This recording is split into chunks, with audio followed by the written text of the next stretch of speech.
Rapaziada, podem soltar os seus rojões e também começar a comemorar, porque elas, as 3 mulheres, as 3 primordiais, estão finalmente entre nós em todas as mídias. Há um tempo atrás tivemos elas no mangá, mas agora finalmente temos elas em animes, em cores, falando e também se movimentando. E vocês podem até vir aqui e falar, mas tem um filme que a última apareceu, teve até uma participação bem importante e também teve os OVAs. Eu não ligo, tá? O filme eu até gosto dele, gosto também da participação da última, mas o OVA eu nem considero, até porque no OVA a Testarossa e a Carreira apareceram por literalmente segundos, e ainda nos últimos segundos do OVA. Então sim, estou desconsiderando o filme e os OVAs. E olha como é bom finalmente ver elas em anime, tá? Elas não vão fazer muita coisa nesse arco, mas como é bom finalmente ver elas. E dá pra ver como os japoneses gostam delas, né? Porque só no mangá elas tiveram um capítulo original só pra elas, do Diablo encontrando elas, e aqui no anime também não foi diferente. Mais da metade do episódio foi só coisa original pra elas se encontrando com o Diablo. E sinceramente, eu só tenho que agradecer.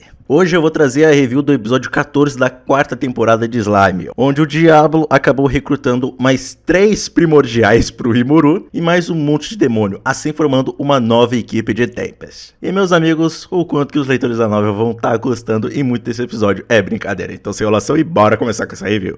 O episódio começa no mundo dos demônios, onde o Diablo ele finalmente chegou para assim poder contratar alguns demônios para trabalharem pro Rimuru. E lá ele já acaba sendo recebido por um demônio aleatório e com algumas roupas de delinquente, que só de ver o Diablo já chama ele pra porrada. Mas ele logo acaba sendo simplesmente brutalmente molestado pelo Diablo. E ele teve sorte por ser um demônio, porque ele logo acabaria sendo revivido. Se não fosse por isso, bem, ele nem saberia o que tinha acontecido.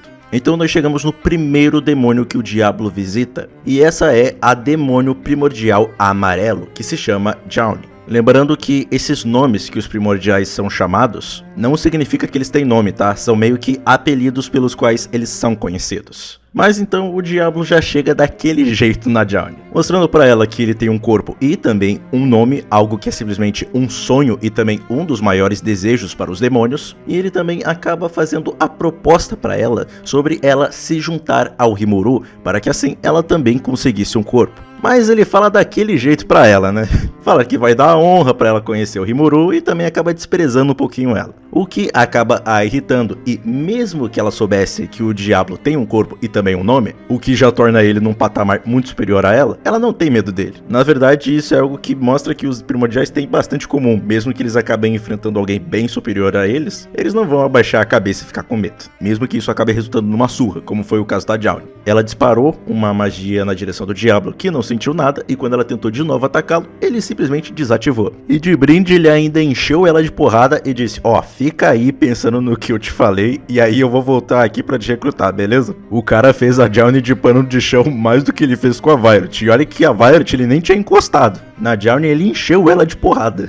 E essa proposta deixou a Jaune um pouco pensativa, já que bem, ela acabou tendo um pequeno resultado de como é o poder do Lorde Demônio Rimuru. Mas mesmo pensando no assunto e demonstrando aceitar, ela acabou uma última vez lançando uma magia na direção do Diablo que estava indo na direção de outra primordial. E aí o Diablo, vendo aquilo na direção dele, só acabou redirecionando a magia para aquele demônio que estava enchendo o saco dele, que reviveu e estava indo de novo até ele. Que o coitado nem entendeu direito da onde veio aquela magia, ele só acabou morrendo de novo. E aí então nós chegamos na Violet, que estava torturando um dos seus subordinados. Só que aqui não deixa muito claro se esses subordinados dela, entre eles está aquele que apareceu no filme do Scarlet Bound. Mas ela tá torturando eles porque eles acabaram atrapalhando no plano dela de conseguir encarnar, de conseguir um corpo. E aí então chegou o Diablo, que aqui só com uma pequena interação entre eles, com ele dizendo que já avisou a Violet de que ele se chamava Diablo, acabou canonizando o filme Scarlet Bound. Esse diálogo entre eles já meio que foi canonizado no mangá, mas agora também no anime já canonizou. Pra mim, sinceramente, não faz tanta diferença canonizar o filme. Por mais que eu até goste dele na medida do possível, pra mim não faria diferença se ele fosse canônico ou não. Então, assim como foi com a Jaune, o Diablo acabou oferecendo a Violet a oportunidade de trabalhar pro Rimuru. Mas, de novo, daquele jeito dele. Também desprezando ela e também falando que ela nem tinha opção de recusar. Então assim, ele não estava oferecendo para ela a oportunidade, ele estava obrigando a ela a agarrar essa oportunidade. E quando ela ia pra cima dele, mesmo sabendo que não podia ganhar, ele acaba a provocando, dizendo que a Jaunie e a Blank, a primordial branca, também iriam receber essa oferta e que elas iriam acabar recebendo corpos para elas poderem encarnar. E a Violet, a Jaunie e a Blank sempre tentaram conseguir corpos, só que elas sempre acabavam se auto-sabotando entre si, e isso acabou levando milhares de anos. E não seria muito bom para Violet se aquelas outras duas conseguissem corpos e ela não. Por isso, ela também acaba pensando nessa proposta do Diablo. Ela até mesmo acaba tendo a autoestima em pensar que caso ela não goste do resultado do corpo que ela vai receber e também da pessoa a qual o Diablo está servindo, ela vai simplesmente matar todos eles. Coitado, como se ela realmente conseguisse, né? Então, o Diablo acaba indo para última primordial. E ele chega do melhor jeito possível no território dela, que foi espancando todos os subordinados demônios dela. E com uma aura que literalmente não tem som, eu não estou zoando, a aura dele aqui no anime literalmente não tem efeito sonoro, ele acaba deixando um dos subordinados da Blank meio encurralado. Porque se ele não aceitasse a oferta do Diablo, ele iria morrer, mas se ele acabasse o levando para onde estava a Blank, ele também iria morrer. E aí você tem uma pequena noção do quanto o coitado acaba sofrendo nas mãos da Blank, né? Mas então, o Diablo finalmente chega até ela, a Blank. E ela fica, por muito tempo quieta enquanto ela tá tocando o piano. E o Diablo, se aproveitando disso, acaba oferecendo a ela a oportunidade de trabalhar com o Rimuru. Mas o interessante disso é que a Blank já sabe que o Diablo acabou encarnando e também recebendo um nome. Ela, na verdade, acaba tendo uma aura bem misteriosa e uma aura de alguém que sabe bastante das coisas. E essa cena entre eles acaba sendo meio engraçada, porque o Diablo, agindo do jeito dele, acabou deixando os subordinados da Blank meio inquietos, porque isso acabaria deixando de mau humor. E assim, eles conversaram entre si, e bem baixinho, e mesmo assim, a Blank abriu um rombo no corpo deles, mandando eles ficarem quietos. Pô, isso aqui foi sacanagem, os caras estavam na dele, conversando entre eles, e bem baixinho os caras tomaram de graça. E aí, depois de ter tocado bastante e ter ouvido a proposta do Diablo, a Blank diz que aceita e que pretende se encontrar pessoalmente com o Lorde Demônio Rimuru. E isso até acaba surpreendendo o Diablo, porque para ele a Blank seria a mais difícil de convencer para trabalhar para ele. E aí, quando ele finalmente ia sair do mundo dos demônios, ele mais uma vez acaba encontrando aquele demônio que estava toda hora enchendo o saco dele. Só que dessa vez o demônio, vendo o quanto ele era forte, ele queria trabalhar pro Diablo. E o Diablo só aceita esse demônio porque ele se demonstrou ser muito teimoso. Ser muito teimoso e também muito resiliente. Sim, esse cara ele nem se compara aos demônios primordiais, mas ele acabou chamando a atenção do Diablo. Então, o Diablo finalmente retorna para Tempest. Ele diz pro Rimuru que conseguiu recrutar todos os demônios que ele achavam dignos do Rimuru, mas apenas 3 delas eram dignas de ter uma audiência com ele. E por isso ele acaba levando a Jaunie, a Violet e também a Blank para ter um encontro com o Rimuru. A Jaunie e a Violet não estavam com uma cara muito convidativa não, já a Blank tava com aquele sorriso dela, que assim, de primeira parece convidativo, mas você sabe que tá escondendo coisa ali no meio. O Rimuru não acaba achando elas muito poderosas, mas o Rafael logo o avisa de que era porque elas estavam escondendo o poder delas, ou melhor dizendo, as magículas. E isso era um pequeno teste que elas queriam fazer com o Rimuru, já que sim, por mais que elas tenham ficado bem surpreendidas com o fato do Diablo ele ter se aliado e principalmente jurado lealdade a alguém, elas ainda tinham que fazer um pequeno teste com eles. E só com o fato do Rimuru ter visto com tanta facilidade através delas, já a surpreendeu bastante. Mas, entrando numa parte original aqui do anime, a Jaunie ainda não se deu por convencida, ela foi até o Rimuru e liberou a aura dela para ver qual seria a reação dele.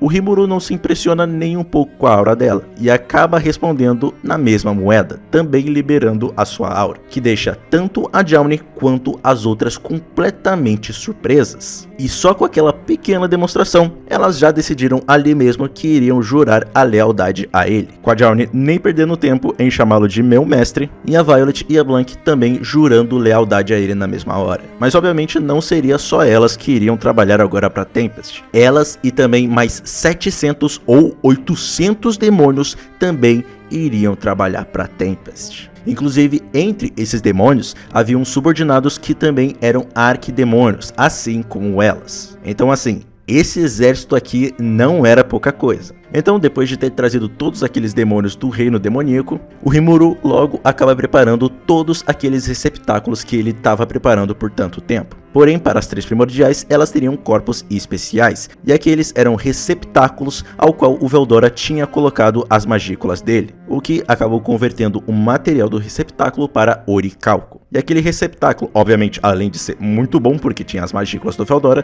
também acabou agradando e muito as três primordiais. E enquanto elas estavam começando a assimilar os seus receptáculos, o Rimuru percebeu que a força delas não podia ser medida apenas através da sua energia. Isso também podia ser medido através do tempo de existência delas. E é por isso que o Rafael acaba explicando que a hierarquia dos demônios é definida pelos anos de existência desses demônios, com a classe dominante sendo os primordiais, que existem desde o início dos tempos. E claro, como não podia faltar, o Rimuru obviamente tinha que dar um nome para aquelas três demônios. Só deixando uma pequena coisa clara, tá? O Rimuru não faz ideia de que elas são primordiais. Ele nem suspeita de que o Diablo acabou trazendo seres tão poderosos e também que tem uma história tão grande, assim como ele, pro lado de Tempest. Só ter elas como subordinado já é algo impensável. Agora dar um nome e também um corpo, meu amigo, o Rimuru está fazendo uma loucura insana aqui, tá? E então, assim como ele fez com o Diablo, o Rimuru dá um nome de supercarros para elas. A Jauny se chama Carreira, a Violet se chama Última e a Blanc se chama Testarossa. E quando elas receberam os seus nomes, a aparência delas também acabou mudando. E elas atingiram um novo nível de poder e também acabaram evoluindo a sua raça. E a raça para a qual elas evoluíram foi Nobres Demônios. Mas você acha que ele parou só dando nome para aquelas três? Não, meu amigo. Ele foi mais maluco ainda e por 2 dias inteiros deu nome para cada um daqueles demônios. Inclusive, entre eles também acabaram demônios que evoluíram para Nobres Demônios. E sinceramente, naquele momento, sem que o Rimuru soubesse, ele criou um exército muito poderoso. Um exército ao qual ele nomeou de Números Pretos, o qual aqui eu vou chamar de Black Numbers, tá? Porque Números Pretos é sinceramente um nome que hoje em dia dá pra qualquer pessoa problematizar. E assim, sem que ele soubesse, Tempest acabou ficando mais forte ainda do que ele imaginava. Ah, e ele também conseguiu esse exército sem mover um único dedo. Então, depois de serem nomeadas, os 4 primordiais acabam fazendo uma pequena reunião entre eles, onde a Última, a Carreira e a Testarossa já demonstram que, assim como o Diablo, também já estão começando a vangloriar e bastante o Rimuru. E essa cena entre eles é muito legal, porque elas mais uma vez, enquanto erguem as taças de vinhos delas, e também jurando que honrariam o nome que elas receberam, juraram lealdade ao Rimuru. E o Diablo, ele fica muito feliz com isso. E é assim que o episódio termina. Sinceramente, eu não tenho nem o que falar, cara. Eu amei esse episódio, porque sinceramente eu tô mais ou menos uns 4 ou 3 anos finalmente esperando o momento em que elas seriam adaptadas pra anime. Ignorando o filme e o OVA, claro. Porque qualquer um que tenha lido a novel sabe muito bem que essas 3 aqui vão deixar a marca delas no anime, cara. É até meio engraçado, porque tem um monte de gente fazendo hype em cima dessas 3, e com certeza vai estar comemorando muito a aparição delas nesse episódio, mas assim, nesse arco, meio que elas não vão fazer muita coisa. O máximo a Testarossa que vai acabar fazendo algo, mas ela não vai lutar nem nada. Só no próximo arco é onde elas realmente vão mostrar pra que vieram. Mas sinceramente, só ver a aparição delas aqui já vale muito a pena, cara. Além disso, eu tenho que falar mais uma vez, tá? A produção dessa 4ª temporada tá muito boa. Aqui não teve quase nenhuma cena de ação, mas eu consigo ver muito bem o esforço que eles colocaram nesse episódio, tá? Não só pelo fato de que, assim como no mangá, eles fizeram uma parte original exatamente só para essas 3 primordiais, mas até mesmo em partes que não precisa de uma animação tão gloriosa assim, principalmente quando o Rimuru acaba mostrando a aura dele, deu pra ver que eles realmente se esforçaram, cara. E sinceramente, cara, eu tô muito feliz por finalmente ver elas animadas. Mas é isso, gente. O que vocês acharam desse episódio? Tô muito feliz que o trio primordial está finalmente entre nós em todas as mídias? Comente aí porque eu vou querer saber. Então, se você é novo no canal, por favor, se inscreva e ative o sininho para não perder mais nenhum vídeo. Deixa teu like, ele vai ajudar pra caramba. Me siga nas minhas redes sociais, hype o vídeo porque isso também ajuda. E então, até o próximo vídeo.